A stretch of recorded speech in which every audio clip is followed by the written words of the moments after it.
이제 스가랴를 봅시다. 스가랴하고 말라기 볼게요.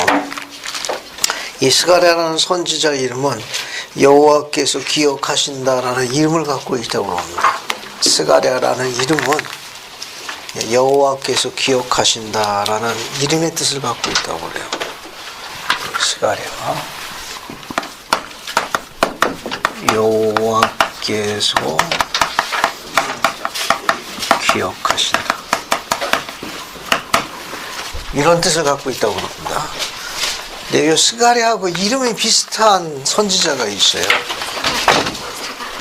침례 요한의 아버지 이름 기억합니까? 사가랴. 이름이 아주 비슷해요. 침례 요한의 아버지 이름이 사가랴인데 사가랴와는 별개의 인물입니다.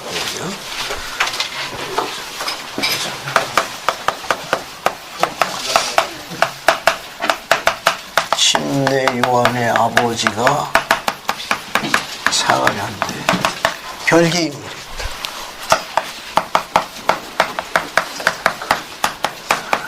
별개의 인물이야.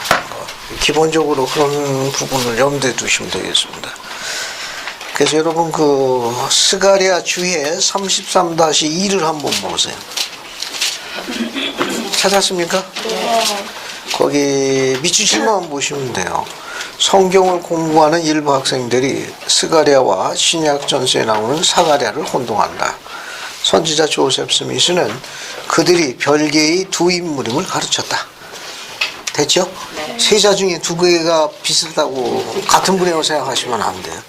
전혀 다른 분입니다. 그 다음에 이제 그 정도 보시고요. 그 다음에 이제 또 뭘 보시는가 하면 스가랴 1장 3절 한번 보세요. 어디를 보시는가 하면 3절, 그 다음에 5절, 6절, 이 세 절만 읽어보겠습니다. 그래서 스가랴 1장 3절, 그 다음에 5절, 6절. 강영란자매님 한번 읽어주십시오.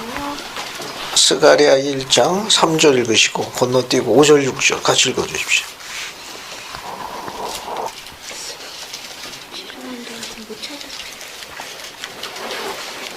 스가랴 1장 3절하고 5절 6절이요? 그렇죠. 네. 그러므로 너는 그들에게 말하기를 만군의 여호와께서 이처럼 이르시되 너희는 내게로 오라 만군의 여호와의 말이니라. 그리하면 내가 너희에게로 돌아가리라. 만군의 여호와의 말이니라. 너희 조상들이 어디 있느냐? 또 선지자들이 영원히 살겠느냐? 내가 나의 종 선지자들에게 명령한 내 말과 내 법도들이 어찌 너희 조상들에게 임하지 아니하였느냐? 그러므로 그들이 돌이켜 이르기를 만군의 여호와께서 우리의 길대로 우리 행위대로 우리에게 행하시려고 뜻하신 것을 우리에게 행하셨도다 하였느니라. 감사합니다. 지금 이 선고 내용은 뭐냐 하면은 여러분 33-3을 보세요. 이게 33-3을 보시면 이해가 훨씬 더 빠릅니다. 이종훈 자매님하고 이용만 한번 읽어봐요. 스가랴는 바벨론의 포로 생활에서 돌아온 백성들에게 그들이 선지자들에게 선지자를 통하여 주어진 하나님의 말씀이 성취되는 것을 볼 증인이라고 말하였다. CFK와 F 델리츠는 스가랴가 다음과 같이 말했다는 것을 제시했다. 여러분의 선조들은 물론 오래전에 돌아가셨습니다. 그리고 선지자들도 영원히 살아있지는 않으며 그럴 수도 없습니다. 그럼에도 불구하고 옛날의 선지자의 말씀은 선조들의 경우 성취되었습니다. 선지자에 의해 말하여진 하나님의 말씀과 계명은 선조들에게 이루어졌습니다. 그래서 그들은 정말로 하나님께서 경고한 것을 실제로 그들에게 행하셨다는 것을 즉 경고한 벌이 내려졌다는 것을 고백하지 않을 수 없었습니다. 스가랴는 백성들에게 그들의 선조들이 한 것과 같이 선지자들의 말씀을 거역하지 말라고 간곡히 부탁했다. 감사합니다. 여러분 거기 읽은 내용서에 보게 되면 너희 조상들이 너희 열조가 어디 있느냐, 선지자들이 영원히 살았느냐, 다 돌아가셨거든요.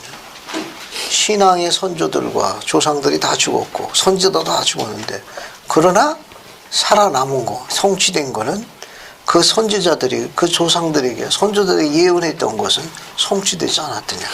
그래서 스가랴는 그 내용을 다시 반복하고 있는 거예요. 그래서 여러분 그 밑에 보시면은 33절 다시 맨 마지막에 스가랴는 백성들에게 그들의 선조에게 한 것 같이 선지자들의 말씀을 거역하지 말라고 강구했다. 왜? 그 말씀은 성취됐거든. 실제로 1.1획도 벗어나지 않고 다 성취됐습니다. 너희 조상들은 어디 있느냐? 그 조상들한테 회개를 외쳤던 경고의 음성을 높였던 그 선지자는 다 어디 있느냐? 영원히 살느냐? 하지만 내 말은 영원히 사느니라. 그 선지자의 말씀에 순종이라는 걸 강조한 용법입니다. 그리고 이제 8절 한번 보죠. 8절 보면 요한계시록에 나와 있는 말 탄 자에 대한 색깔이 나옵니다. 그것도 한번 잠시 공부해 보겠습니다.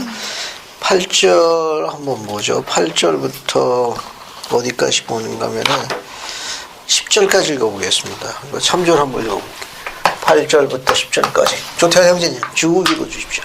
내가 밤에 보니 사람들이 붉은 말을 타고 골짜기 속 화석류 나무 사이에 섰고 그 뒤에는 붉은 말과 자줏빛 말과 백마가 있기로 내가 말하되 내 주여 이들이 무엇이니까 하니 내게 말하는 천사가 내게 이르되 이들이 무엇인지 내가 네게 보이리라 하니 화석류 나무 사이에 선자가 대답하여 이르되 이는 여호와께서 땅에 두루 다니라고 보내신 자들이니라.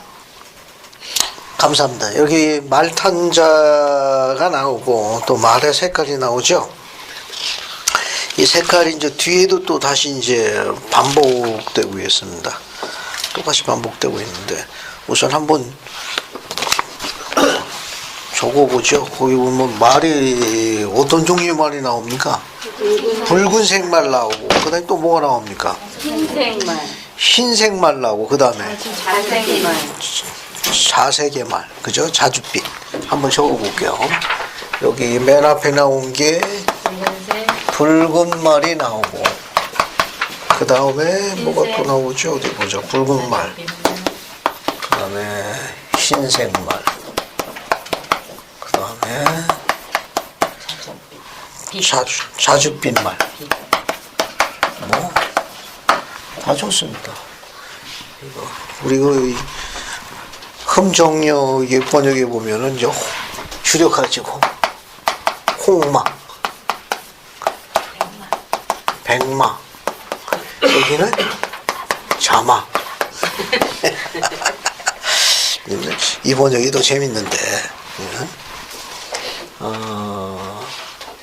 보통 이게 계시록에도 나와 있어요. 이 계시록 6장에 보면은 또 말 탄 자가 또 나옵니다.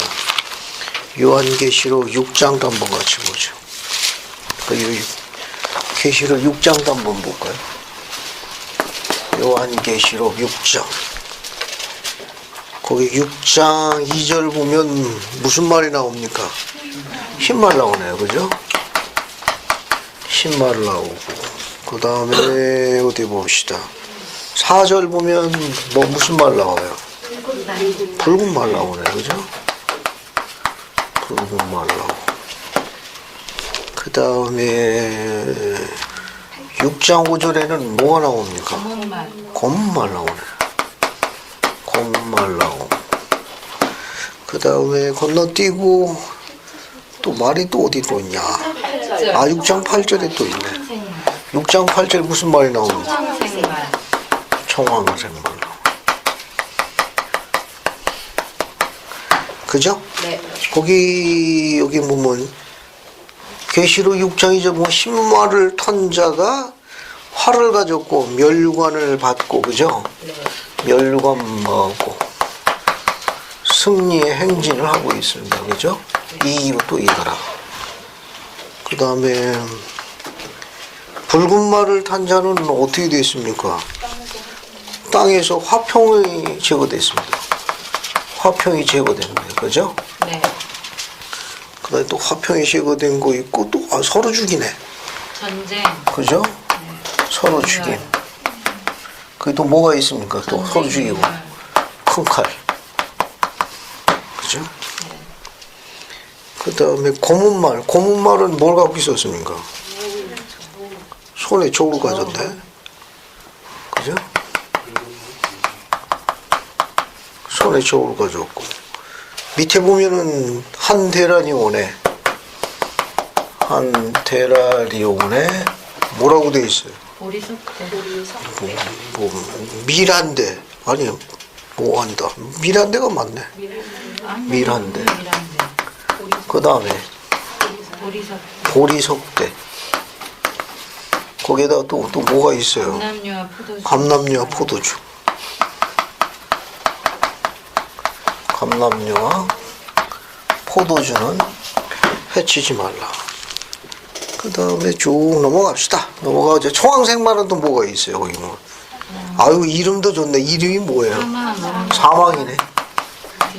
사망. 그 뒤에 뭐가 따라다니고 있습니까? 사망 뒤에 뭐가 따라다녀? 지옥이 따라다녀. 지옥이 따라다니는데 거기 보면은 검이 나오네. 그죠? 검. 그 다음에 검이 있고 흉년 즉 기근이 있고 또 뭐가 있어요? 또 사망이 있네. 그 다음에 뭐가 있습니까? 얘들. 그 다음에 땅의 짐승.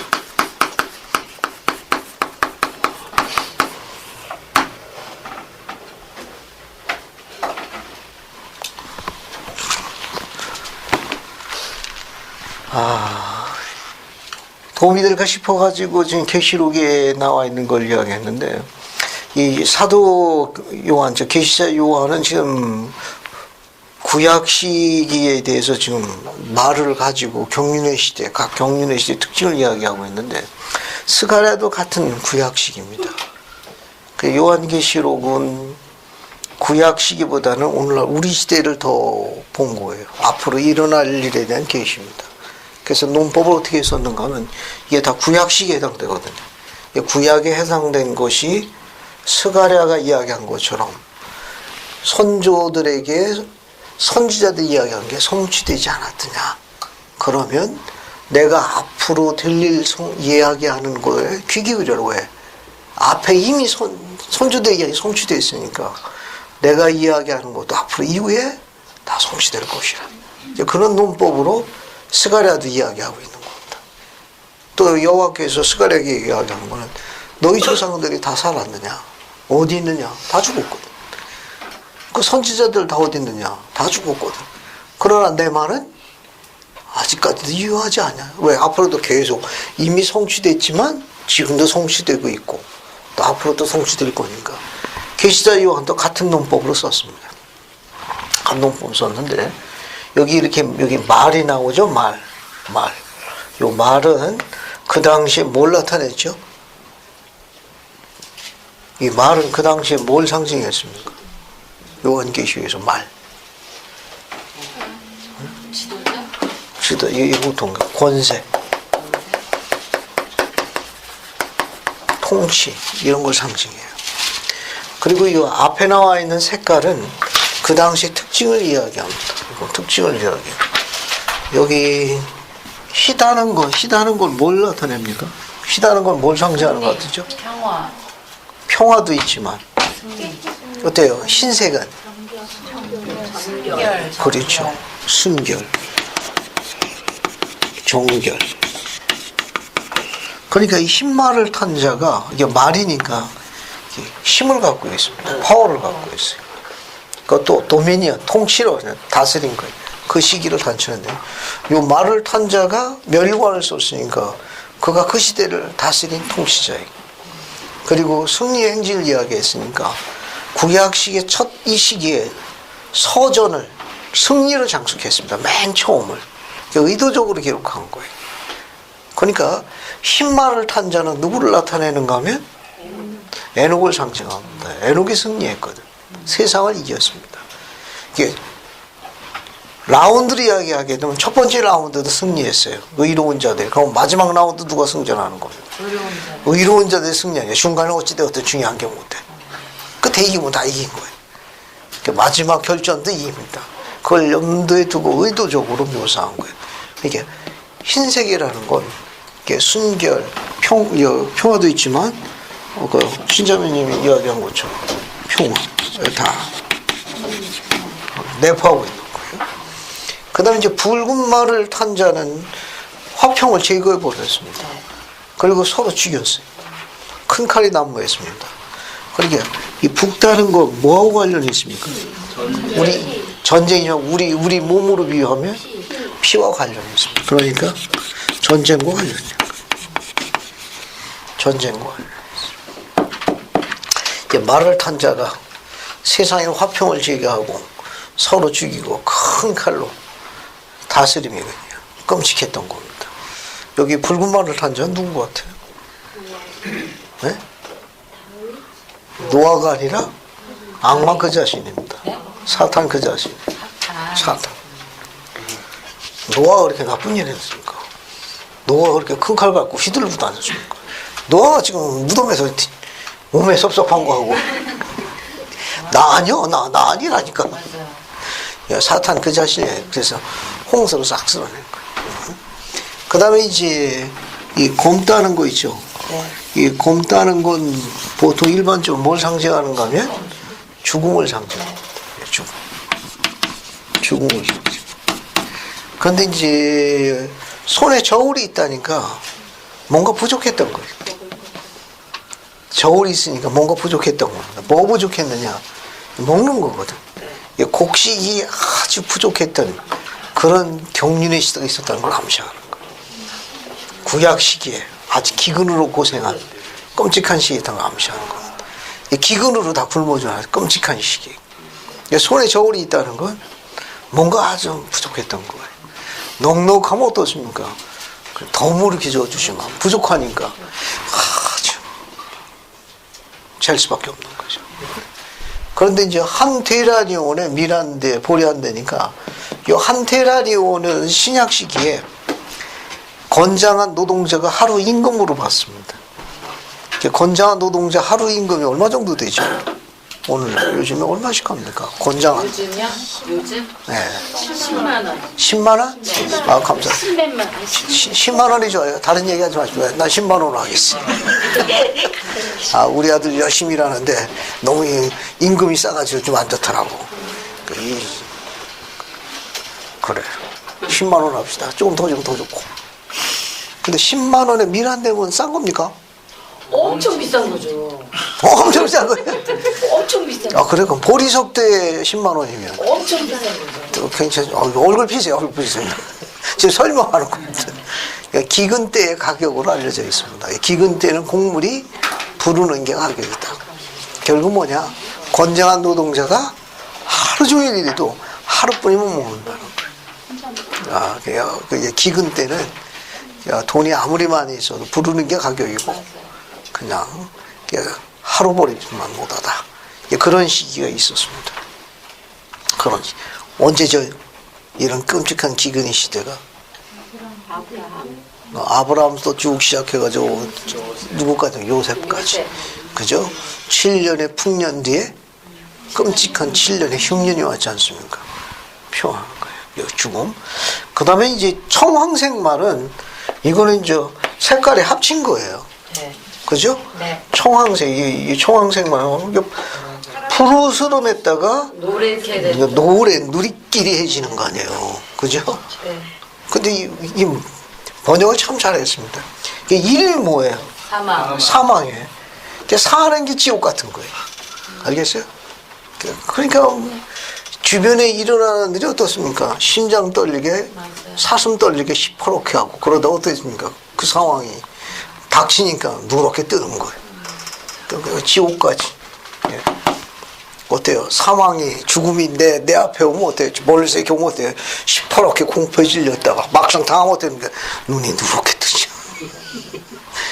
꿈보다 해몽이 더 중요해요. 이 영문은 더 재미있습니다. 페일이라는 단어예요. 페일. 어디다 쓰죠? 이 단어? 어디다? 창백한! 맞습니다. 창백한. 혼합된 거예요. 여기 자주색도 또 뭡니까? 이것도 색깔이 혼합된 거예요. 혼합된 겁니다. 붉은색하고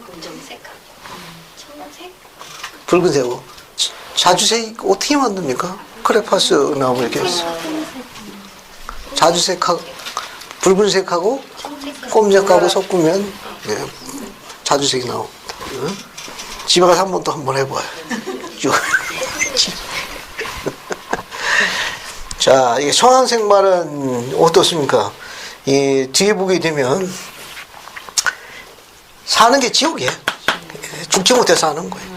그게 이 네 가지는 뭐냐? 이 시기는 죽는 메뉴가 네 가지로 주어져서 선택하면 돼. 칼에 맞아 죽을래?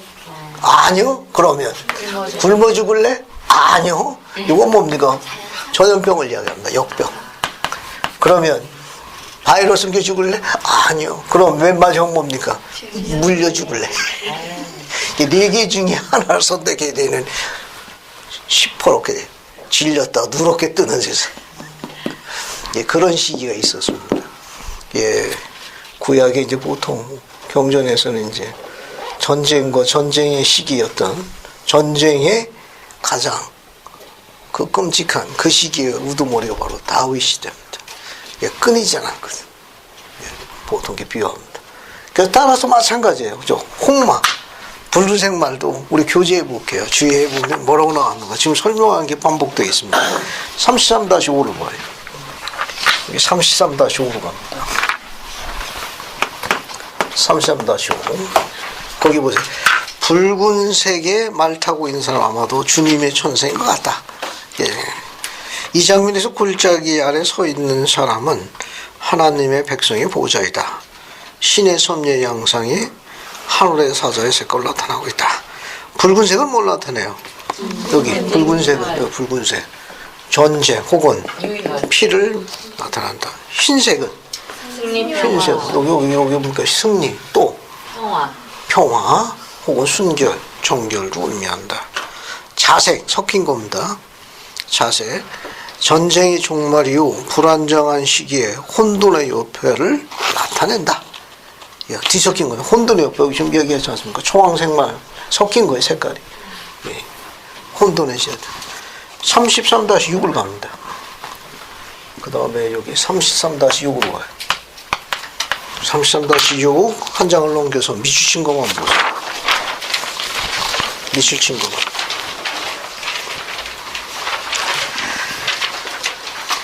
찾았습니까? 네. 거기 보면 밑줄 거 즉 요한계시록 6장에 따라 홍마, 붉은 말입니다. 붉은 말을 탄 자는 전쟁과 유혈을 자마. 이 자마라는 건 자주색을 이야기합니다. 요거 자주색말이니까 우리 계시록에 보게 되면 청황색말에 해당하는 거예요. 청황색말이라는 건 자주색이니까 색깔이 섞인 거예요. 섞인 겁니다. 그래서 기아, 역병, 재난이라는 건 재앙을 이야기해요. 재앙.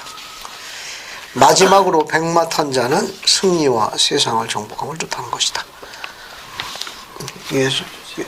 주님께서 그 시대에 선지자를 통해 가지고 역사하시는 그 경륜의 시대의 특징을 색깔로 묘사한 거예요. 색깔로. 그러니까 이제 붉은 말, 이건 전쟁의 시기를 이야기하는 거고, 흰색 말은 평화로운 승리의 시기, 자줏비는 기근이나 역병이나 재앙이 끊이지 않던 시기, 그런 것을 좀 상징하는 걸로 보시면 되겠습니다. 그러니까 스가랴에서 우리가 공부할 점은 뭐냐면 각 경륜의 시대 구약 시기에 선지자들에게 주었던 시기가 이런 특징이 있다는 것. 색깔로 묘사할 적에는 색깔이 뭘 의미하느냐. 또 요한계시록에도 나와 있는 겁니다. 여기 보면 에녹의 시대는 흰말로. 희다는 건 정결. 왜냐면 에녹이 정결했거든. 에녹의 시온이니까. 또 어떻습니까? 그게 승리했거든. 또 화평스럽거든. 그래서 우리는 어때요? 하나님의 성도들 색깔로 대변하면 뭡니까? 흰색이 되는 거예요. 그 다음 시기는 뭐냐? 온 세상에 다 폭력에 물들었거든. 그래서 싹 쓸어버린 겁니다. 그죠? 그게 노아의 홍수거든. 전쟁이 끊이지 않아서 온 세상에 피로 물들었어. 붉은 말을 탄 자 사탄 그 자신이. 붉다는 건 피 혹은 전쟁을 나타내는 거예요. 그 다음 이제 검다는 걸 뭘 의미하냐? 검은 죽음을 이야기. 근데 뭘로 죽었는가 하면은 기근으로 죽은 시기예요. 기근으로. 그 다음에 청황색 말은 조금 전에 이야기한 대로 이렇게 검, 전쟁, 혹은 기근, 역병, 땅의 짐승, 또 다른 말로 이야기하면 재난, 혹은 재앙이 끊이지 않는 시기. 이게 전부 구약 시기를 나타낸 거예요.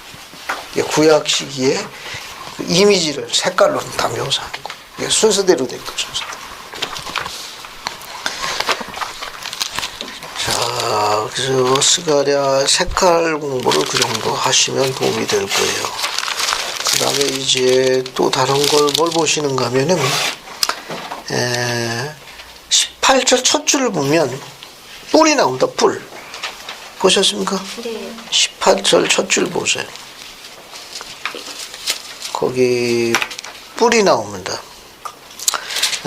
이게 뿔이 나오는데 이 뿔은 보통 뭘 상징하는가 하면은 이 뿔은 여러분 34-9를 보세요. 뿔이 나옵니다. 뿔. 자, 요한계시록에도 또 뿔이 또 나오는데 우선 설명을 한번 보세요. 여기 보면 뿔은 힘의 상징, 힘, 파워입니다. 파워. 이게 뿔은 힘의 상징, 권세의 상징이에요. 그러므로 뿔은 유다에 대적하여 일어나 유다를 상하게 하는 세상의 권력, 세상의 힘을 묘사한다. 동시에 보이는 네 개의 뿔은 연이어 일어난 네 나라를 뜻한다. 이것은 다니엘 2장과 7장에 시온으로 한 정도 더 명확히 나타나 있는데 느부갓네살이 꿈에 본 신상과 다니엘이 동시에 본 바다에서 나온 네 짐승은 연이어 일어난 네 왕국을 한다. 여러분 저 계시록을 공부하시면은 땅에서 나온 짐승이 있고 바다에서 나온 짐승이 있어요. 바다에서 나온 짐승은 세상의 왕국을 상징하는 거예요. 바다에서 나온 짐승은 세상의 왕국을 상징하는 거고 또 땅에서 나온 짐승은 종교적인 요소를 쥐고 있는 그런 의미를 갖고 있는 왕국을 상징합니다. 그러니까 왕국은 두 가지 요소를 갖고 있어요. 종교적인 요소하고 정치적인 요소가 있습니다. 정치적인 요소는 세상의 왕국을 상징해 그것을 바다에서 나온 짐승이라고 요한이 묘사했습니다. 그런데 종교적인 요소를 갖고 있는 그런 왕국을 뭘로 묘사했는가 하면 땅의 짐승으로 묘사했어요. 두 가지로 묘사했습니다. 여기서 이제 바다에서 나온 네 짐승이니까 구약식 언급된 네 왕국, 세상의 왕국을 언급하는 표현이에요. 건너뛰고 미친 거 참조로 보죠. 참조로. 이 예언에서 네 왕국이 무엇을 뜻하냐면 분명하지는 않다. 그 예언이 흩어진 과거의 왕국을 이야기하는 것이라면 그것은 첫 번째 만약에 과거의 왕국이라면 아수르, 바벨론, 바사, 메대가 될 것이다. 그러나 만약 스가랴가 다니엘과 같이 미래를 본 것이라면 네 왕국은 아수르, 바벨론, 그리스, 로마가 될 것이다. 바사와 메대는 유랑민족의 귀환에 책임이 있으므로 여기에서 지어야 될 것이다. 만약에 앞으로 이루어질 스가랴를 기준해서 본다고 하면 아수르, 바벨론, 그 다음에 히랍, 즉 그리스, 로마가 될 것이다. 어쩌면 이쪽이 더 정확할지 모르겠습니다. 그 다음에 이제 스가랴 2장 8절을 보세요. 2장 8절. 2장 8절을 보시면은 2장 8절입니다. 한번 읽어보죠. 2장 8절 맨 끝줄만 보세요. 맨 끝줄. 이영희 자매님이 2장 8절을 한번 읽어보십시오. 만군의 여호와께서 이같이 말씀하시되 영광을 위하여 너희를 노력한 여러 나라로 보냈나니 너희를 범하는 자는 그의 눈동자를 범하는 것이니라. 감사합니다. 이건 약간 해석이 필요합니다. 물론 너희를 범하는 자는 그의 눈동자를 범하는 거예요. 눈동자가 뭐냐? 주석의 설명이 나와서 수석 한번 보세요. 33-10입니다. 스가랴 2장 8절인데 주석이 필요해요. 스가랴 2장 8절 33-12를 보시면 눈동자 글자가 되어 있는 동공 가장 조심스럽게 보존되어야 하는 것을 말한다. 즉 눈동자는 가장 값진 재산 혹은 손을 나타내는 사용된 상징이며 이러한 의미에서 이스라엘 국가에 적용된다. 이스라엘을 상징하는 겁니다. 그 정도 보시면 되겠어요. 그 다음에 이제 3장 첫 줄만 보세요. 3장 첫 줄 보면 대제사 여호수아는 하나님의 사자 앞에 섰고 됐죠? 네. 사단은 그의 우편에서 그를 대적하는 것을 여호와께서 내게 보이시니라. 3절 여호수아가 더러운 옷을 입고 천사 앞에 서는지라. 4절 여호와께서 자기 앞에 손자들에게 명하사 그 더러운 옷을 벗기라 하시고, 그 다음에 건너뛰고 4절 맨 끝에 내게 아름다운 옷을 입히라 하시니라, 이렇게 되어 있죠. 자, 그 부분에 대한 설명도 33-13을 보세요. 여러분 주석도 빠릅니다. 주석을 보세요. 대부분의 학자는 여기에 언급된 여호수아가 그 당시 대제사장이었다는 걸 동의하고 있다. 그러나 전형적인 유대의 관행으로 이 장에 이중성이 있다. 여호수아는 큰 대제사장이신 예수 그리스도의 상징이었다. 그러므로 이 장에서 명확히 누굴 이야기하는 거다? 그리스도를 말하는 것이다. 하나님의 도시와 백성을 위한 영광스러운 미래의 약속으로부터 스가랴는 그것이 성취될 수 있는 방법을 생각하였다. 하나님은 영원한 중보자를 세우실 것이다. 여호수아와 그의 동료 제사장들은 그것에 대한 뭡니까? 상징이다. 여기서 대제사장 여호수아는 스가랴가 누굴 상징한 거예요? 그리스도를 상징한 표현으로 보시면 되겠습니다. 그 다음에 이제 33-15로 가죠.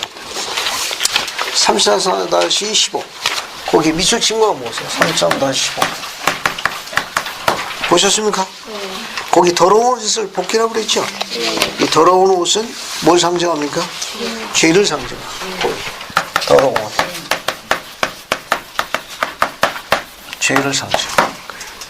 옷을 갈아입는다는 건 헌 것을 버리고 새 것을 입음을 의미한다. 그것은 곧 무슨 옷이다? 정의의, 의로움의 옷이다.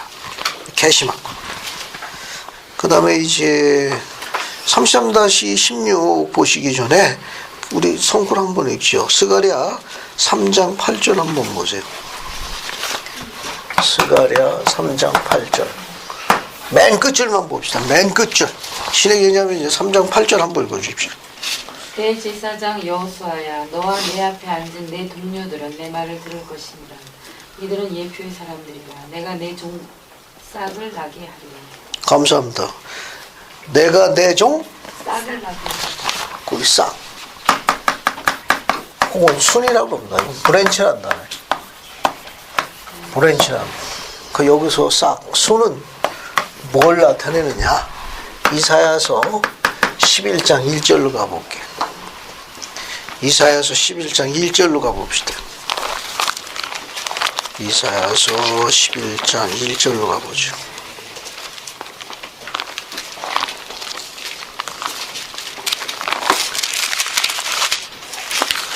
이사야서 11장 1절로 가죠.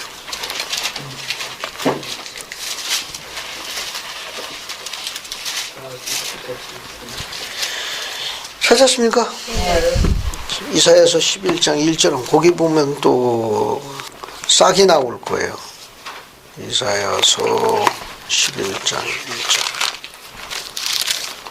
11장 1절. 찾았네. 한번 읽어볼까요? 안희숙 자매님. 이사야서 11장 1절 읽어주십시오. 이새의 줄기에서 한 싹이 나며 그 뿌리에서 한 가지가 나서 결실할 것이요. 감사합니다. 거기 뭐 이새의 줄기에서 한 싹이 나며 그 뿌리에서 한 가지가 나서 결실할 것이요. 그렇게 나와 있죠? 네. 그죠? 그러면 우리가 이 부분을 가지고 공부를 좀 잠깐 해보는 게 좋겠네요. 여기 이사야서 보면 이새의 줄기에서 뭐가 나온다고 그랬어요? 한 싹이 나온다고 그랬고, 그 다음에 그 뿌리에서 뭐가 나온다고 그랬습니까? 한 가지. 그죠? 한 가지가 나온다고 그랬어요. 한 가지. 여기 이새의 줄기는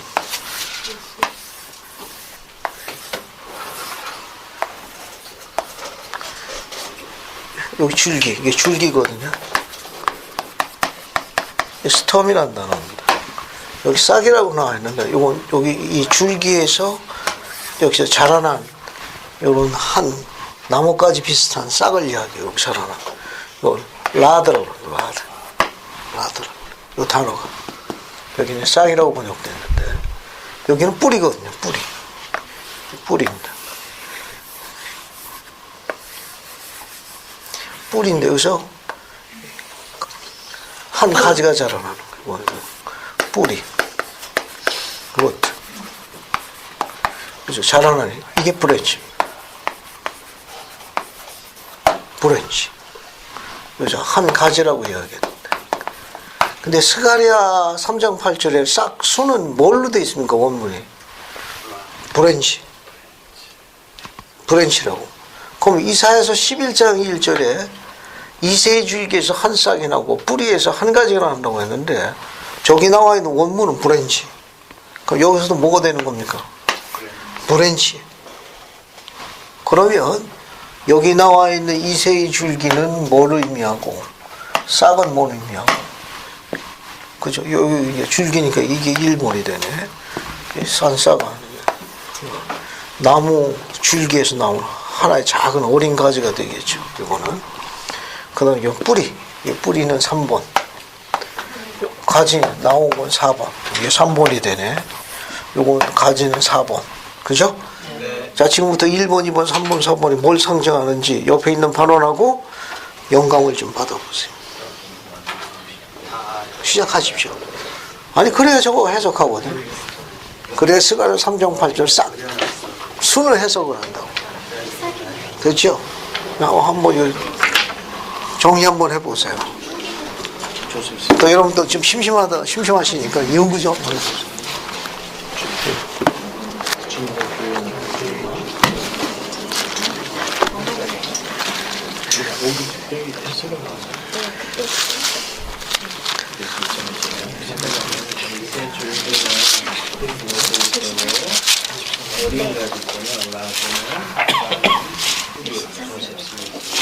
우리는 여기서 말하는 뿌리는 요셉 스미스라고 그래서 나는 예수님을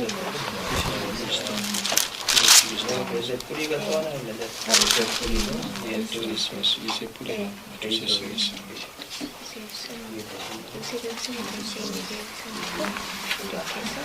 그러면 스가랴 여기서 싹이 브랜치잖아요. 명문이고 브랜치는 예술을 맞잖아요. 여기 싹은 그렇잖아요.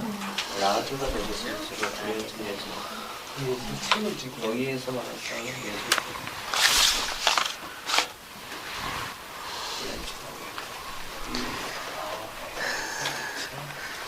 자, 침착하게 찾으셔야 됩니다. 네. 반론하고 협의하라고 그랬지 다투라고 이야기 안 했어요.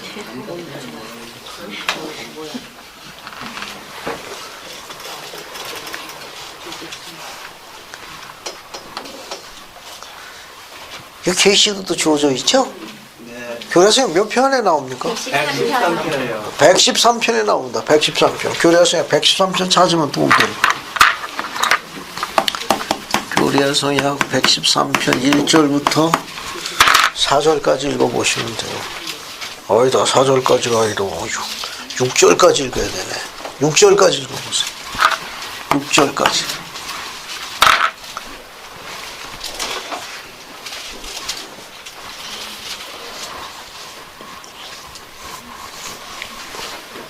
설명 한 번만 잘 들으시면 이해하기가 좋아요. 여러분 혼자 공부하면 쉽지 않습니다.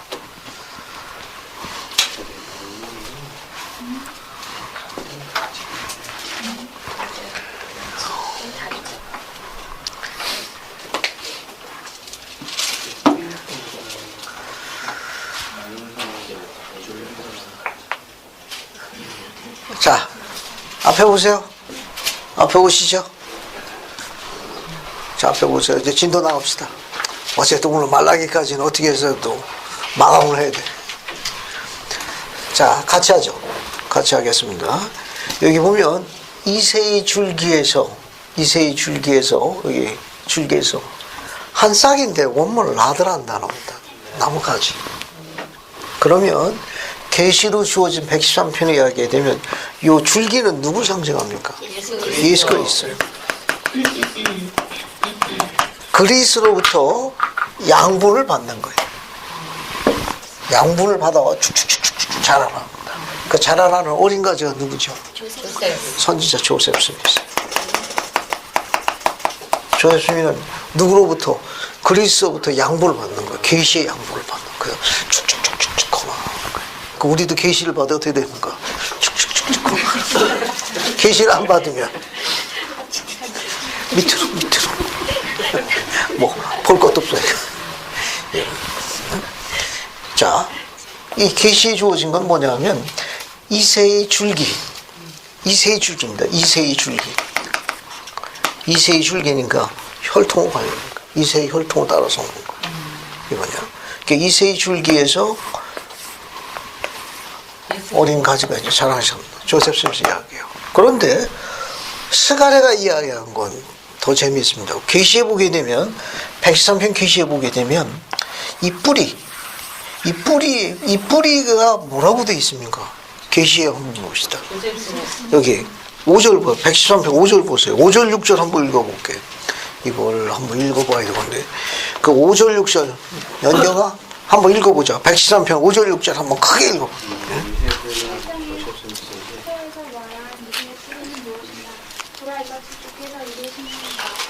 조셉의 후손인 동시에 이제 후손이 마지막 날에 기호가 되고 나의 백성들의 집합을 위하여 신권과 왕국의 열쇠가 정당하게 그에게 속하여 있는다. 감사합니다. 거기 이세의 뿌리는 뭐냐? 이 뿌리, 그 뿌리라고 했으니까 예. 이세의 줄기인데 그 뿌리니까 이세의 뿌리. 이세의 뿌리는 뭐야? 계시가 얼마나 좋습니까? 고민할 거 없네. 이세의 뿌리가 뭐냐고 물으신다면 113편 6절이라고 말하겠어요. 그거 어려울 거 없네. 그죠? 그 6절 뭐라고 했냐? 요셉의 후손인 동시 이세의 후손이며 마지막 날에 기호가 되고 나의 백성들의 집합을 위하여 신권과 왕국에서 정당하게 그에게 속해 있다. 바로 그 선지자가 누굽니까? 조셉 스미스. 조셉 스미스. 여기까지는 좋아. 여기까지는 해결됐는데 우리가 좀 찾는 건 뭐예요? 여기 나와 있는 브랜치 아니야? 브랜치. 이 브랜치. 그죠? 이 브랜치는 누굴 상징합니까? 예수 그리스도. 그렇죠. 여기 이 브랜치, 저기 스가랴에는 싹, 순, 브랜치가 누구냐고 물으신다면? 예수 그리스도. 아니죠. 대학부 스가랴 뒤에 있다고 말하겠어요. 그렇게 이야기해야 됩니다. 알겠어요? 여기 어딜 보시는가 하면은 33-16을 봐요. 33-16. 찾았어요? 거기 뭐라고 나와 있습니까? 이것은 명백히 누굴 이야기한다? 부주니까. 여기 브랜치는 누굴 이야기해요? 예수 그리스도. 예수 그리스도. 그러니까 조셉 스미스가 누구를 증거하는 거예요? 온 세상에 그리스도가 구주라는 걸 증거하는 거예요. 그래서 그를 통해서 뭐가 나왔습니까? 온 세상의 회복의 표적으로 몰몬교. 그 몰몬교가 예수가 그리스도의 하나님 아들 구주라는 걸 뭐 하는 겁니까? 증거하는 뿌리 아니에요. 그 어떻습니까? 이게 한 싹이지만 나중에 자라나면 얼마나 크게 자라나요? 그래서 거기에 새도 깃들고 우리는 그늘 밑에서 시원하게 평강을 누리고. 113편 6절에는 뿌리가 조셉 스미스에 되어 있고 스가랴는 이 뿌리에서 자라나는 이 싹 순이 바로 누구냐? 구주라는 거죠. 그래서 앞에 대제사장 여호수아가 바로 구주다. 그래서 매치를 시키고 있는 겁니다. 그렇게 보시면 돼요. 근데 여러분 혼자 공부하면 찾기가 쉽지 않습니다. 싹이 뭐예요? 순은 뭐냐? 이러면 이야기가 굉장히 쉽고 재미있습니다. 자, 그 다음에 이제 그 정도 보시고요. 그 다음에 이제 뭘 넘어가시는가 하면은, 그 다음에 단어를 한번 볼게요. 4장 10절 봅시다. 4장 10절 봐요. 단어 공부 좀 하고. 4장 10절 보시게 되면, 거기 세 번째 중간본 보면 여호와의 눈이 나옵니다. 찾았어요? 네. 여호와의 눈인데 영감역에는 번역이 바뀌었습니다. 단어가 바뀌었어요. 33-20을 봐요. 33-20. 33-20 보면 거기 여호와의 눈이라고 나오죠? 네. eyes. 이게 뭘로 바뀌었습니까? 종으로 바뀌었어요.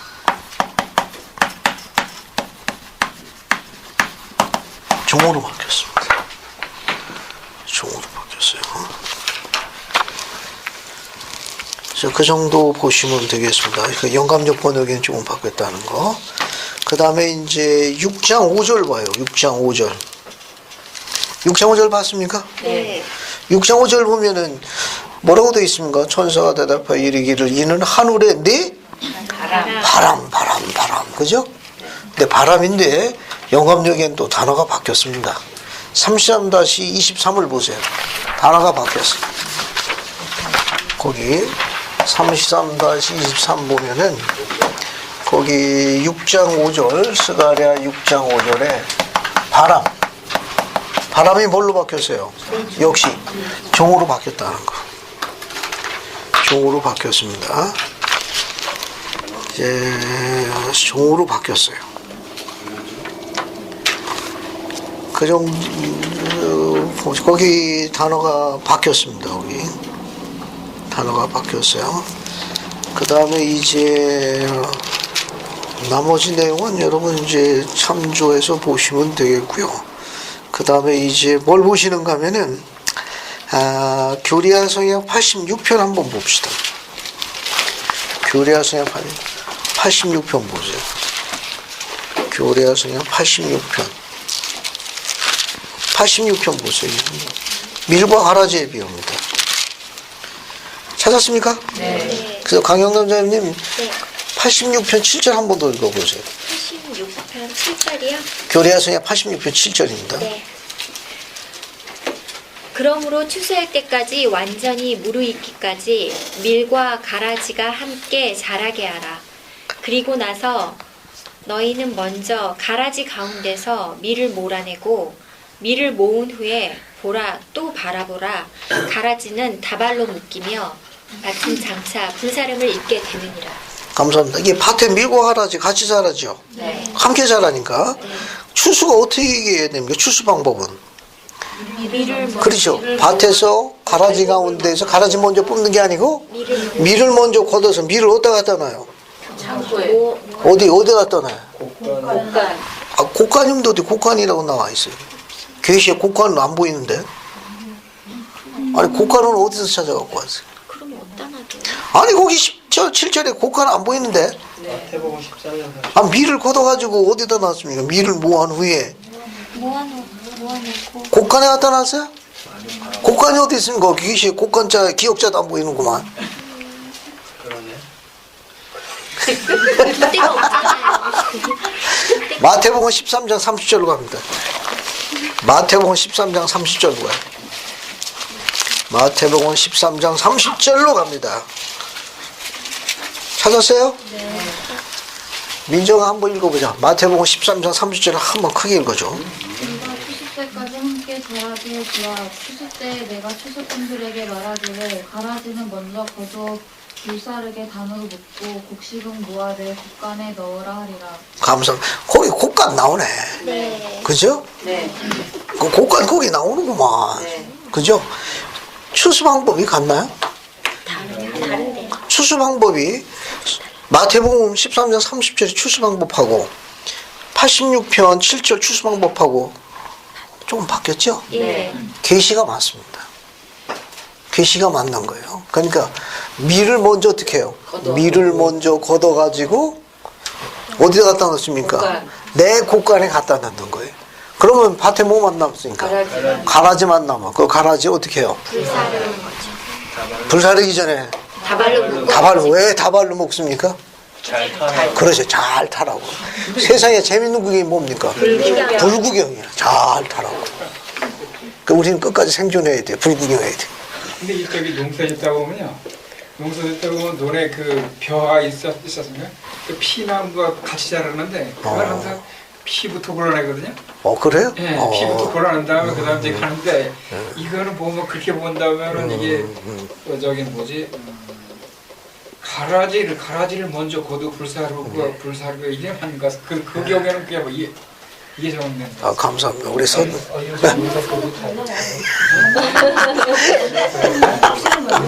저기 고래자님, 저 소영진 끝나고 개인적으로 좀 실수하고 이야기하십시오. 감사합니다. 티 나고 변해 보이고. 자, 오늘 고래자님하고 저하고 저녁을 같이 먹었는데 저녁을 같이 먹은 분이 훨씬 더 힘 있는 분인데. 이야기를 요점을 정할게요. 왜 제가 이야기 드리는가 하면은 이 계시가 주어진 게 86편이 몇 년이에요? 1832년이니까 교회가 추측된 지 불과 몇 년이 된 겁니까? 2년뿐이 안 됐어요. 2년. 교회가 이게 뿌려진 건 밀을 뿌렸는데 그 2년 만에 또 뭐가 자라기 시작한 거예요? 벌써 가라지. 서동원님이야 피 가라지가 자라기 시작한 거예요. 그런데 흥미있는 기사가 또 있는데 이게 뭐냐면 이 기사가 우리 성경에는 이렇게 자세하게 언급이 안 돼 있어요. 5절 봐요. 5절. 5절 봤습니까? 네. 거기 보면 보라 진실로 내가 너에게 이르노니 준비를 마치고 밭을 추수하도록 보내를 기다리고 있는 천사들이 밤낮 죽게 뭐하고 있습니까? 부르짖고 있네. 스가랴가 아까 이야기했잖아요. 주님의 종들에 대해서 이 종들이 뭐하는 종들입니까? 추수꾼들이에요. 그러니까 스가랴가 이야기한 거 그 시대를 이야기한 게 아니라 우리 시대를 노래한 거예요. 앞에 보세요. 서영재님에 대한 질문에 대한 답이 될 거예요. 지금 여기 밭은 어디를 상징하죠? 세상을 상징해. 세상에 밀과 가라지가 같이 자라고 있는데 추수 방법에 이야기 되면 밀을 먼저 거두어서 어디다 갖다 온다고 그랬어요? 곡간입니다. 그럼 곡간이 어디죠? 성전입니다. 왜냐하면 이 계시가 1832년에 주어진 건데 솔트레이크 성전이 몇 년에 혼납됐죠? 1800 고민하지 마세요. 얼굴이 안 좋은데 유인물 봅시다. 유인물. 우리 33-23을 보세요. 33-23 봤습니까? 네. 봤어요? 네. 거기 보면 미술신 거 앞에서부터 봐요. 선지자 조셉은 네 바람을 네 종으로 고쳤다. 건너뛰고 네 사람의 종은 각각 다른 색깔의 말에 끄는 마차를 타고 세상으로 나왔다. 건너뛰고 선지자 요한 역시 땅의 네모팅에 서 있는 네 사람의 종 혹은 천사와 이게 계시록 1장부터 3절에 있어요. 1830년 12월 6일 구주는 선지자 조셉 스미스 말씀하시기를 천사들이 밭에 가서 거두어들이고 가라지를 불살라 버리도록 허락해달라고 밤낮으로 부르짖며 기다려. 이게 벌써 1832년부터 뭐하고 있습니까? 이 추수꾼들이 지상에 와서 뭘 먼저 거둬야 돼요? 뭘? 알고요. 그렇지, 알고. 밀. 밀을 먼저 거두는 거예요. 피가 아니에요. 네. 알겠습니까? 가라지를 먼저 뽑는 게 아니고 밀을 먼저 걷어들이는 거예요. 뒤에 봐요. 스가랴 6장 7절은 천사들이 주님의 허락 없이 세상에 내려갈 수 없음을 말해주고 있다. 윌프동 회장은 교리하서야 80년에 계시를 주은 지 61년이 지난 후 1832년에 주어진 거예요. 계시가 앞에 봐요. 61년이 지났어요. 더하면 몇 년? 1893년. 솔테크 성전이 헌납다네. 예? 뒤에 봐요. 61년이 지난 후 1893년에 솔트레이크 성전이 헌납됐습니다. 그때 윌프드 회장님이 선언하셨어요. 뭘 선언하셨는가 하면 주님께서 멸망의 천사를 내보내시고 그들이 세상으로 내려와 가라지를 밀에서 골라내 태워버릴 준비하는 그 일이 곧 일어날 겁니다. 하나님은 멸하는 천사들을 그들이 밀을 가라지와 함께 거둬들이지 않게 하도록 오랫동안 붙들어 두셨습니다. 그러나 이제 제가 여러분에게 말씀드리는데 그 천사들은 하늘의 문을 떠나 이제 이 백성, 이 나라 위에 섰습니다. 그리고 심판을 내리기를 기다리면서 이 땅 위에 떠돌고 있습니다. 그리고 바로 이날부터 이날 1893년 솔트레이크 성전 헌납을 선언한 이날부터 심판을 그 천사들이 뭐 했다는 거예요? 드디어 1893년에 하늘에서 풀려났다는 거예요. 왜 풀려났느냐? 추사로. 뭘 추사하는 거예요? 밀을 추수하는. 그렇죠. 밀, 알곡을 추사로 지금 떠났다는 거예요. 재난과 고통이 이 땅에 증가하고 있습니다. 이러한 거 의미가 있습니다. 이것을 상기하십시오. 이러한 사실들을 깊이 생각해 보십시오. 여러분이 여러분의 의무를 다하고 제가 제 의무를 다한다면 우리는 보호받을 겁니다. 그리고 평화 안전 속에서 이 고난을 통과할 겁니다. 건너뛰고 조셉 필딩 스미스는 다음과 같이 말씀했다. 이전은 우드롭 회장님이 말씀하신 것에 대해 그리고 이 비유에 대해 교리와 성향 80년 밀과를 비유에 약간의 설명을 덧붙이고자 합니다. 주님께서는 추수가 끝난 다음에 이 천사들을 내보내실 말씀하셨습니다. 그리고 추수는 세상의 끝입니다. 이제 그것은 우리에게 대단히 심각한 생각을 불러일으키지 않을 수 없습니다. 그리고 제가 여러분에게 읽어드린 바와 같이 천사들은 각자 자신의 임무를 수행하도록 지상에 보내줄 것을 주님 앞에서 간청했습니다. 거기 뭐라고 되어 있습니까? 1893년이라 비로소 주님은 허락하셨습니다. 그리고 그때 주님은 천사들을 풀어주셨습니다. 우드롭 회장님의 계시에 의하면 주님은 천사들이 각자 임무를 수행하도록 내보내주셨습니다. 우리는 그것으로부터 무엇을 할 수 있습니까? 우리는 후기에 산다는 사실입니다.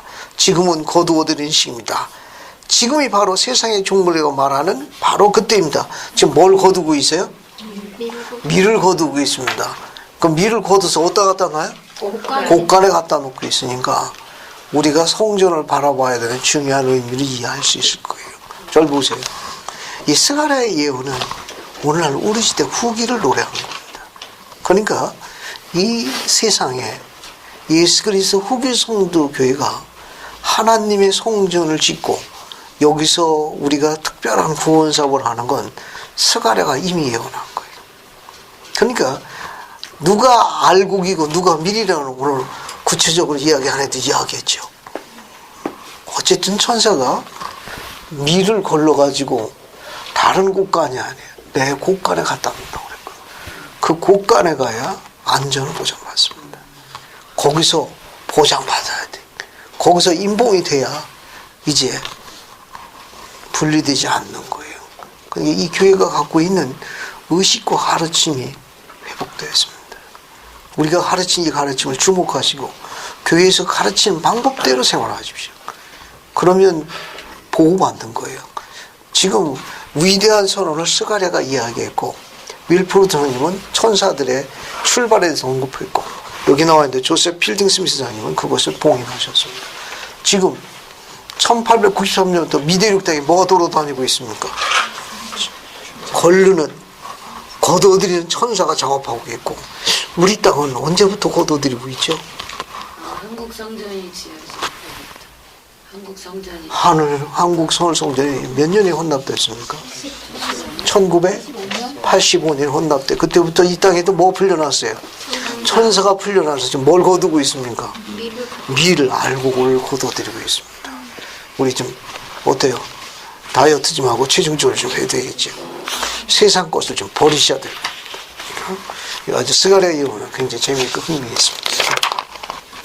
그럼 이제 나머지 뒷부분은 여러분 쭉 읽어보시면 되겠어요. 쭉 읽어보시면 되겠고, 그 다음에 이제 전쟁 얘기가 나오는데, 이거는 이제, 스가랴 뒷부분 가게 되면, 이게 아마겟돈 전쟁 얘기가 나옵니다. 이건, 뭐 중요한 건 몇 가지만 언급하죠. 여러분, 스가랴 11, 12, 13장은 아마겟돈의 전쟁의 예언인데, 이것은 나중에 요한계시록하고 중복이 되니까, 그때 별도로 다루도록 하겠습니다. 그 다음에 이제 여러분 그 유인물 자료에 33-37 보세요. 중요한 것만 볼게요. 33-37 봤습니까? 네. 거기 스가랴 11장 아마겟돈, 스가랴 11, 12, 13장은 아마겟돈의 싸움과 그에 따르는 공포를 다루고 있다. 이 내용은 좀 그렇게 보시면 되겠어요. 그 다음에 이제 33-40으로 갑니다. 찾았어요? 네. 거기 보면 은 30이 나옵니다. 은 30은 스가랴가 임박한 심판에 이스라엘 구할 수 있는 유일한 자인 참목자는 그리스도가 몇 냥에 팔려나갔죠? 은 30냥에 팔려갑니다. 가론유다가 30에 넘겨버렸습니다. 스가랴가 예언했습니다. 성취된 거예요. 그 다음에 이제 건너뛰고 33-46을 보세요. 봤습니까? 거기 보시면 칼을 맞게 될 목자는 누구이냐? 거기에 찾았어요? 네. 스가랴 17장에 주석만 보시면 돼요. 이스라엘 목자는 누구다? 예수 그리스도다. 양은 그의 목소리를 아는 자, 즉 교회 회원자. 그 정도 보시면 되겠습니다. 제임스 탈매지. 그 다음에 이제 생각할 점 33-50 봤습니까? 네. 마무리공을 구합니다. 마무리공이 뭐예요? 영남씨, 마무리공이 뭐예요? 집 짓거나 이럴 때 마무리하시는 거. 감사합니다. 역시 총명해요. 원래 총명하죠. 오늘은 더 총명합니다. 뒷마무리. 알겠습니까? 앞에 보세요. 훈련해야 합니다. 마무리를 잘해야 돼. 질질 흘리고 다니는 사람 있죠. 꼭 흔적을 남겨. 근데 일을 깔끔하게 하는 사람은 뒷마무리가 깨끗해. 특히 공중명소 가면은 그것도 그런 표 붙었대. 그죠? 특히 남자 화장실 가면 그거 붙어 있어가지고 감동을 주고 있습니다. 아름다운 사람은 아름다운 흔적을 남긴다. 뭐 어쨌다. 여기 제목은 토마스 S. 몬스 회장님이 쓰신 글입니다. 우리도 마무리를 잘해야 합니다. 마무리공이 필요합니다. 다 읽지는 않고 타이틀만 보겠습니다. 타이틀 1번 보세요. 1번 한 장 넘겨가지고 봤습니까? 네. 제가 빠른 순서 마무리공이 필요한데 그래서 토마스 S. 몬스 회장이 합니다. 비전의 표적 찾았습니까? 네. 역사의 관문은 조그만 경첩에 달려 있습니다. 이와 마찬가지 인간 생활도 그렇습니다. 우리는 끊임없이 조그만 결정을 내립니다. 그 결과는 생의 실패냐 성공에 결정됩니다. 결정의 순간이 왔을 때 앞을 내다보고 진로를 결정할 수 있는 결정할 준비하는 것 같이 내. 여기 경첩이라는 건 안 보이네. 여기 경첩이라고 조그만 거 있습니다. 그게 문을 이제 열었다 닫았다 해주거든. 이게 결국 그게 어때요? 작지만 미래를 여는 거예요. 문을 열어준다고. 앞에 보세요. 적당한 시기에 합당한 결정은 진보를 나타내는 거예요. 근데 결정이 늦으면 그게 바로 후퇴, 퇴보하는 거예요. 결정이 그래서 중요한 거예요. 근데 뭔 소리에 대해 뭘 이야기하는가 하면은 이 경첩이 제대로 하려면 문이 열리는 거예요. 경첩이 제대로 안 되면 문 안 열립니다. 엄청 짜증나게. 그러니까 우리가 적정한 시기에 올바른 결정을 내리는 건 그 결정 자체가 이미 비전을 나타내는 거예요. 앞으로 나가는 거예요. 그런데 그것을 더디하거나 결정을 잘못하게 되면 그게 바로 그 순간부터 어떻게 되는 거예요? 퇴보를 이야기하는 거예요. 후퇴하는 거예요. 그래서 마무리공의 제일 중요한 첫 번째 표적이 뭐냐? 비전에 대한 결정입니다. 두 번째 뭐가 있습니까? 노력의 표적이에요. 노력이 없는 비적은 백일몽에 불과합니다. 아무 일도 안 하면 아무 일도 안 생겨요. 세 번째 뭡니까? 신앙의 표적입니다. 오랜 옛날에 시편의 저자는 이렇게 노래했습니다. 시편 118편 8절부터 9절인데 여호와께 피하는 것이 사람을 신뢰함보다 나으며 여호와께 피하는 것이 방백들을 신뢰하면 더 나아. 여호와께 의지하라는 거예요. 앞에 보세요. 앞에 보세요. 중요한 거 하나 설명하고 있습니다.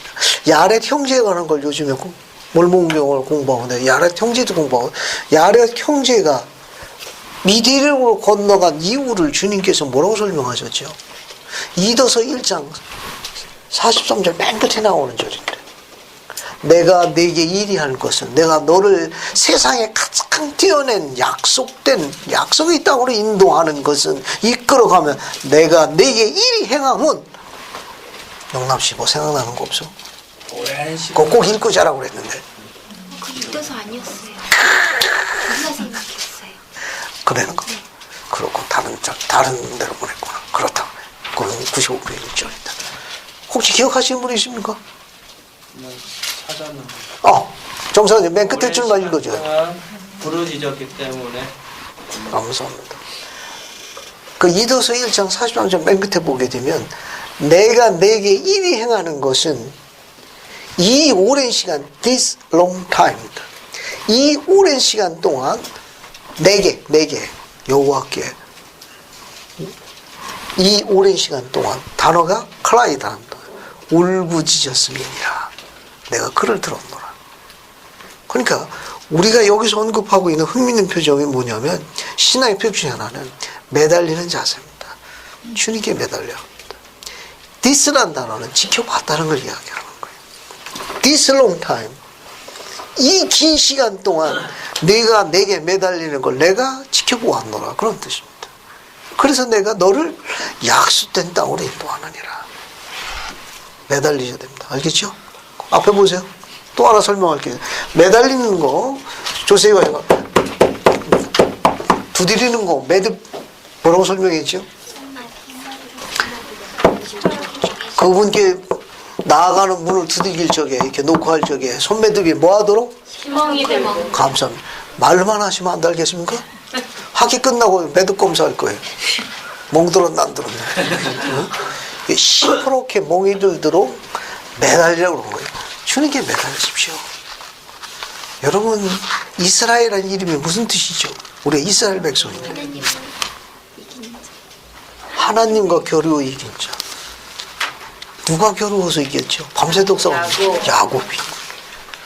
야복강 나루터에서 나와 나의 가문을 축복하지 않고는 놔줬습니다. 그 정경에 처해서 부르짖음에도 놔주지 않고 밤새도록 싸웠잖아요. 하나님과 겨루어 이긴 자, 하나님께 매달려 이긴 자라는 게 이스라엘입니다. 우리가 그 후손들이 매달리십시오. 시퍼렇게 멍들던 겁니다. 4번 보세요. 근데 뭐가 있습니까? 덕성의 표적. 그 다음 5번이 뭐예요? 용기의 표적. 용기의 표적. 그 다음 6번은 기도의 표적. 이게 마무리하는 마무리공의 요소입니다. 그래서 비전, 노력, 신앙, 덕성, 용기, 기도가 있습니다. 뭐 검토해 보세요. 그 다음에 이제 말라기로 넘어갑니다. 말라기로 갈게요. 말라기로 갑니다. 여러분 말라기 하면 뭐 생각나는 거 없습니까? 감사합니다. 말라기는 11조가 생각이 나죠. 우선 앞에 분 여러분 다 보시고 3장 1절 보세요.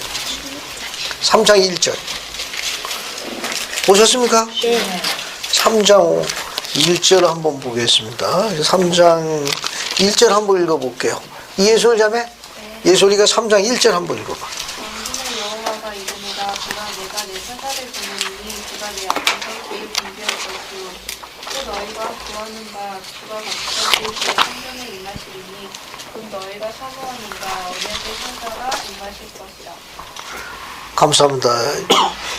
여러분 거기 보게 되면은 만군의 여호와가 일어나 내가 내 사자를 보내는데 그가 내 앞에서 길을 예비할 것이요 너희의 권와 주가 호련히 그 이전에 임하리니 너희 사모하는 바 언약의 사자가 임할 것이라. 133편 2절 한번 읽어볼까요? 교례성이야. 133편 2절 한번 읽어봅시다.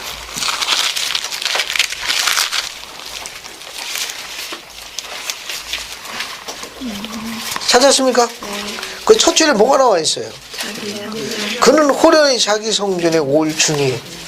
그죠? 네. 여기 말라기 3장 1절에도 주가 호련히 온다고 돼 있고 교리하성경 132절에도 누가 온다고 돼 있습니까? 그죠? 주님께서 호련히 자기 성전에 오신다고 돼 있습니다. 그럼 우리 여기서 주목할 점이 하나 있는데 그러면 그 전에 사자를 보낸다고 그랬는데 요 사자의 종류에 주님께서 하늘에서 내려오는 주의 사자 가운데는 바로 우리 구주 예수 그리스도 포함됩니까? 어떻게 생각하세요? 말라기 3장 1절은 그분에 대한 주석은 이렇게 되어 있습니다. 43-8을 보세요. 34-8을 보세요. 찾았습니까? 네. 여러분 미주친 것만 보세요. 미주친 것만.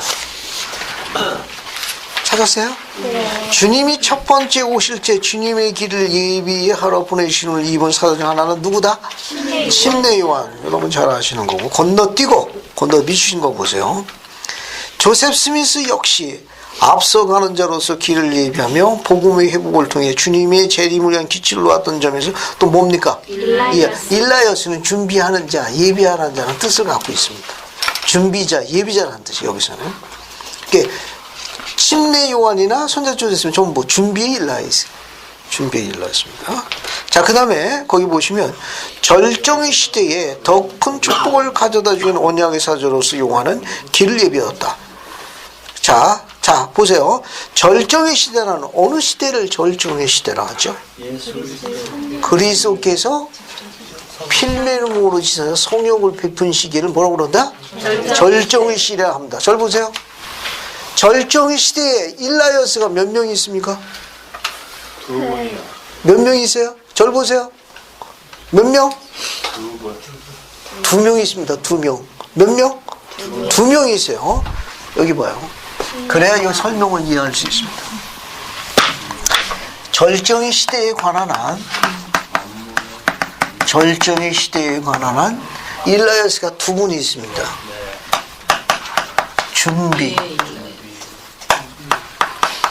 예비의 일라이어스가 있어요. 이 일라이어스는 누군가 하면 침례 요한. 절정 시대에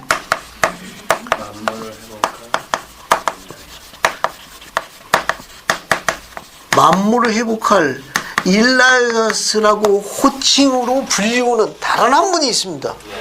바로 그분이 누군가 하면 예수 그리스도예요. 그래서 절정 시대에 관한 한 일라이어스가 2분이 있어요. 그래서 준비의 예비의 임무를 맡은 일라이어스는 누굴 지칭하는 표현이다? 침례 요한을 지칭하는 표현이고, 그리스도를 일라이어스 볼 적에는 요 만물 회복할 요 단어가 항상 따라 붙습니다.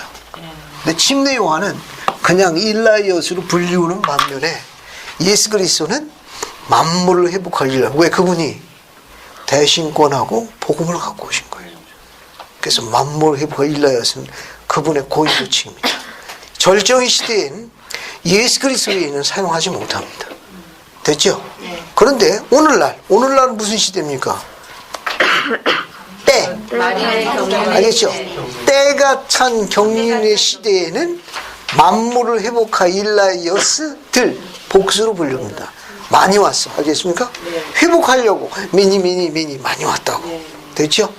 거기에는 조금 전에 이야기한 모로나이도 포함되고 베드로, 야고보, 요한, 침례 부지기수야. 그걸 다 회복하려고 왔거든. 그래서 회복의 일라이어스들이라고 부르는 거야. 그러나 절정의 시대에 관한 만물을 회복할 일라이어스는 단 한 분만 계십니다. 그분이 누구냐? 예수 그리스도. 그렇게 이해하시면 되겠습니다. 여러분, 일라이어스는 실제 잠깐만요. 끝나고 이야기하셔야 돼요. 알겠습니다? 알겠어요? 잠깐만요. 뒤로 넘어갑니다. 요한보다 더 강하고 요한의 다음에 와서 물과 성령으로 침례를 베푸실 분은 하나님의 아들 누구다? 예수 그리스도다. 뒤에 보세요. 주님은 구원의 복음을 인간에게 전하시는 분으로 언약의 사자로 불리운다. 부르살메 군장은 이렇게 말했다. 우리의 주님은 언약의 사자이다. 그는 아버지로 왔으며 아버지의 교훈을 가져왔으며 인간에게 구속주와 구조주리라는 아버지 언약을 성취시켰다. 또한 그의 사업을 통해 영원한 구원의 영구한 언약의 조건들이 이루어지게 되었으며 그가 가르칠 메시지는 그 구원은 복음의 언약을 통해서 온다는 것이다. 그가 지상에 2번째로 오실 때는 모든 산에 함께 구름 속에서 오신 걸 보기 전에 그가 몇 번 모습을 나타낼 것이다. 그와 같이 모습을 나타내는 것 중 하나는 미주리주 잭슨을 세워진 성전에 갑작스러운 방문으로 호련히 임하는 것. 그 중에 하나입니다. 또 건너뛰고 미친 건 보세요. 여기 보면 그날은 마지막 큰 전쟁 가운데 감람산에 그의 발을 들어오신 날도 될 것이다.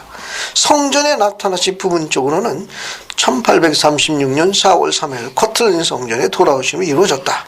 그죠? 그는 다시금 갑자기 다른 성전으로 나타날 것이며 특히 미주리주 잭슨을 세워준 성전 그가 호련히 그의 성전 전에 임하시는 것은 한 가지 사건만 이야기하는 건 아니에요. 커틀랜드 성전도 어떻게 했습니까? 호련히 임해서 왔잖아요. 앞으로도 잭슨밀 성전에도 호련히 오실 거고 만 백성에게 온 세상에 드러나실 임하심은 재림을 이야기하는 거예요. 또 뒤로 건너갑니다. 건너뛸 것도 없네. 다 끝났네 그거는. 자, 그 다음에 이제 어디를 보시는가 하면은요. 11조 마지막으로 봅시다. 11조 볼게요. 말라기 3장 8절부터 12절까지 보겠습니다. 말라기 3장 8절부터 12절까지. 찾았습니까? 네. 김상경 자매님, 그거 한번 저를 쭉 다 읽어주십시오. 사람이 어찌 하나님의 것을 도둑질하느냐? 그러나 너희는 나의 것을 도둑질하고도 말하기를 우리가 어떻게 그 것을 도둑질하였나이까 하는도다. 우리는 그 도둑질을 전하느니라. 너희 온 나라가 나의 것을 도둑질하였으므로 너희가 저주를 받았느니라. 만군의 여호와가 이르노라. 너희의 온전한 11조를 창고에 이르러 나의 집에 양식이 있게 하고 그곳으로 나를 시험하여 내가 하늘 문을 열고 너희에게 복을 쌓을 곳이 없도록 하지 아니하노라. 만군의 여호와가 이르노라. 내가 너희를 위하여 양식을 금하여 너희 토지수산을 먹어 없애지 못하게 하며 너희 밭의 포도나무 열매가 기한 전에 떨어지지 않게 하리니 너희 땅이 아름다워짐으로 모든 이방인들이 너희를 복되다 하리라. 만군의 여호와의 말이니라. 감사합니다. 이 가르침이 미대륙에 부활하신 예수께서 또 가르치신 게 있죠. 네. 거기서도 이거 11조를 또 가르쳤는데 그게 어디 기록되어 있습니까? 제 3리파에 24장이요. 24장 합니다. 그러면 오늘 여기까지 하고 마치겠습니다. 자, 3리 24장 다 읽지는 않고 10절부터 12절까지 봅시다. 10절부터 12절까지 몰몬경을 보고 설명할게요. 찾았습니까? 네. 자, 거기 보시면은 만군의 주가 이르노라. 너희는 모든 11조를 천국에 드려 나의 집에 양식이 있게 하고 그것으로 이제 나를 시험하여. 그 다음에 뭐라고 되어 있습니까? 하늘의 창이 복수예요. 윈도우스예요. 창을 하나만 열어준 게 아니라 윈도우스예요. 윈도우스. 매니. 알겠어요? 하늘의 창을 열고 그 다음에 창을 열고 어떻게 하신다고 그랬습니까? 너희에게 복을 쌓을 곳이 없도록 붙지 아니하나 보다. 부다. 갖다 부신다고 그랬어요. 그러면 내가 너희를 위하여 그 뒤에 뭐라고 되어 있습니까? 삼키는 자를 꾸짖는. 이 번역이 훨씬 좋습니다. 우리 흥정역은 황충을 금하며 이렇게 되어 있는데 우리 몰몬교의 번역이 더 재밌고 더 좋아요. 앞에 보세요. 산호라면 연고 없이 우리를 삼키려는 악한 자들이 있을 수 있습니다. 그때 여호와께서 뭐라고 그랬습니까? 내가 대신 쌓아주마. 내가 대신 지켜주마. 삼키는 자를 내가 맴매할 것이요. 그죠? 꾸지리니라고 되어 있습니다. 됐습니까? 네. 뒤에 그가 너희 토지 수산을 멸하지 아니할 것이며 밭에 있는 너희 포도나무도 기한 전에 그 실과를 떨어지지 아니하리라. 흥미있습니다.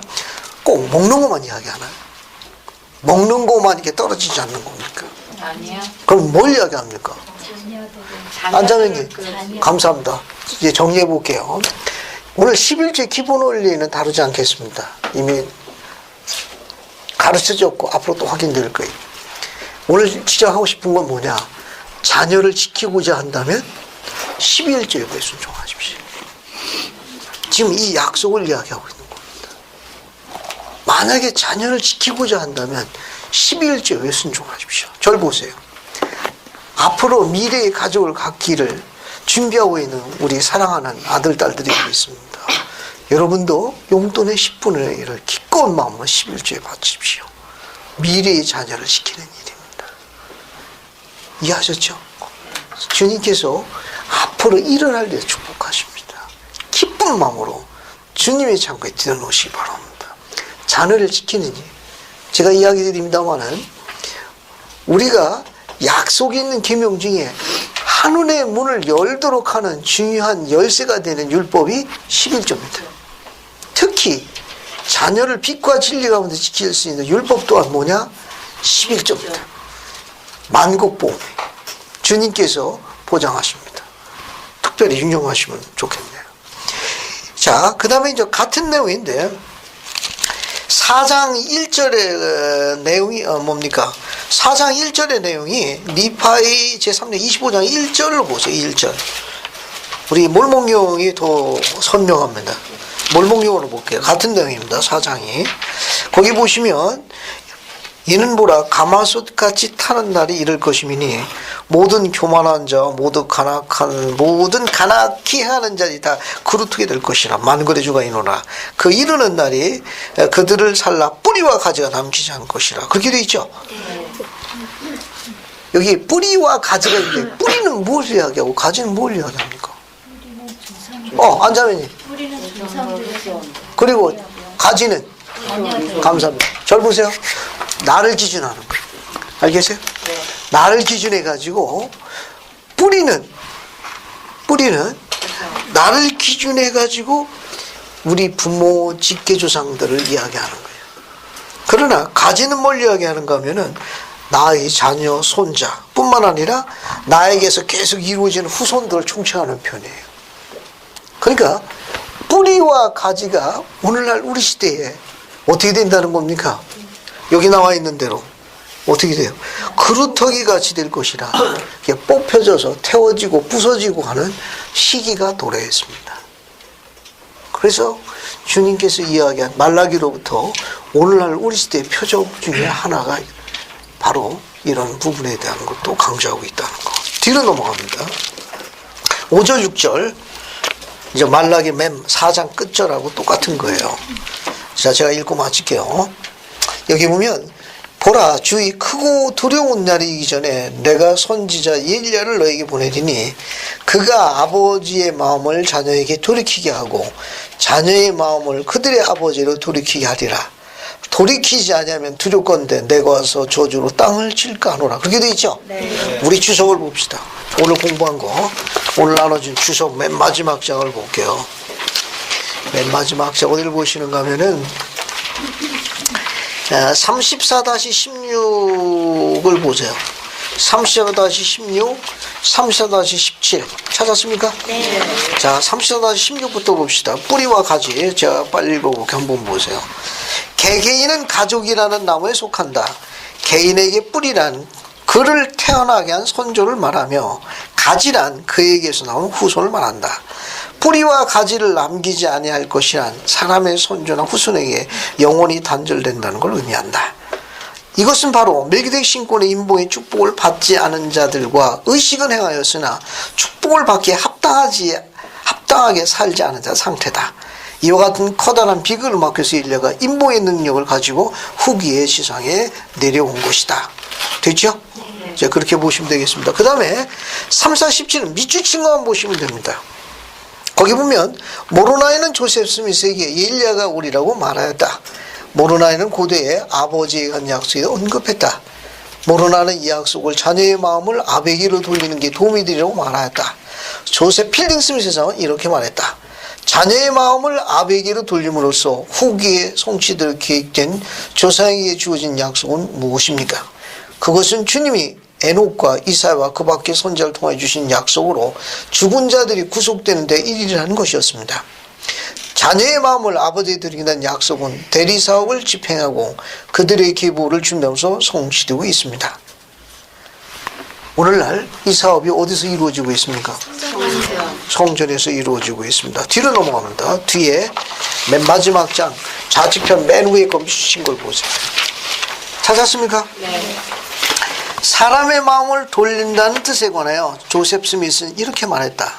돌이키다는 말은 묶는다, bind, 또는 인봉하다, seal이라는 의미로 번역되어야 합니다. 그러나 이 중요한 사명이 목적하는 바는 무엇이겠습니까? 또 어떻게 그 사명이 수행되어 나가겠습니까?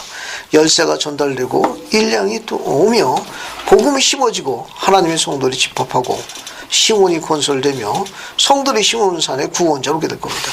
그 밑에 거 테오도 엠버튼 장로는 이같이 말씀했다. 가족관계의 마음을 돌린다는 건 성전이 거룩한 장소에서 족장의 혈통을 세우고 인봉하고 그 가족의 상속, 우리 일상생활로 가져옴을 뜻합니다.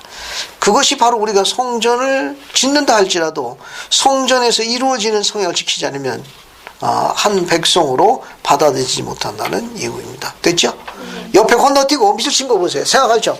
마지막. 봤습니까? 네. 정세호 형님 그거 한번 크게 읽어주세요. 때때로 우리는 좀 궁핍해져서 아침에 계란 하나를 먹음으로 불과 식사 비용이 몇 센트 되지 않을 수도 있습니다. 그러면 그 액수를 주님께 드리면 됩니다. 풍족할 때는 식사비의 몇 배로 관대하게 바쳐야 한다고 생각합니다. 우리는 비단 두 끼니의 식사비만을 바치는 것이 아니라 가능하기만 하다면 식사비 10배라도 바쳐야 한다고 생각합니다. 감사합니다. 어느 분이 이야기하십니까? 스펜서 W. 킴볼 회장님입니다. 감사합니다. 우리가 하나님께 바치는 것에 대해서는 아까워하지 말라는 겁니다. 신앙의 문제, 후하게 바치십시오. 그럼 주님께서 삶 키우는 자를 꾸짖어서 여러분을 지켜주실 겁니다. 맛있는 포도 열매를 먹도 축복하실 거예요.